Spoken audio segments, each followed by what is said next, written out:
எல்லாருக்கும் வணக்கம். இன்னைக்கு நம்ம ரொம்பவே சூப்பரான அதே சமயம் சிம்பிளான செட்டிநாடு நாட்டுக்கோழி வறுவல் எப்படி பண்ணுறதுன்னு தான் பார்க்க போகிறோம்.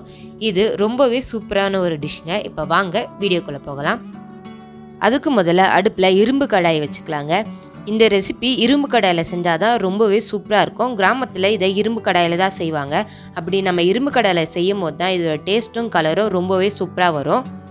கடாயில் எண்ணெய் சேர்த்து 1 டீஸ்பூன் அளவு கடுகு, 1 டீஸ்பூன் அளவு உளுந்து சேர்த்துக்கலாம். கடுகு நல்லா பொரிஞ்சதும் அதில் கொஞ்சமாக கருவேப்பிலை சேர்த்துக்கலாம்.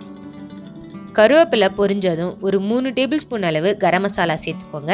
அது கூடவே 2 டேபிள் ஸ்பூன் அளவு மிளகாய் தூள் சேர்த்துக்கோங்க. அப்புறம் இந்த டிஷ்ஷுக்கு தேவையான அளவு உப்பு சேர்த்துக்கோங்க. உப்பு சேர்த்து இது எல்லாத்தையும் நல்லா ஒரு வாட்டி கலந்து விட்டுருங்க. இதை மீடியம் ஃப்ளேம்லேயே வச்சு குக் பண்ணிக்கோங்க.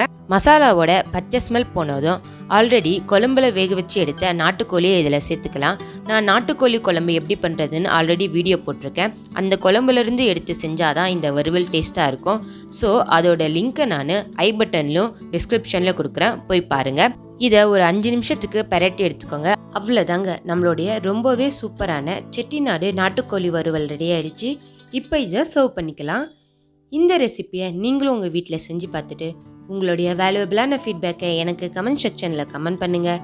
இந்த வீடியோ பிடிச்சிருந்தா லைக், ஷேர் பண்ணுங்கள். அப்படியே ப்ரோக்கன் வேர்ல்ட் சேனலுக்கும் சப்ஸ்கிரைப் பண்ணுங்கள். ஓகே, தேங்க்யூ, பாய்.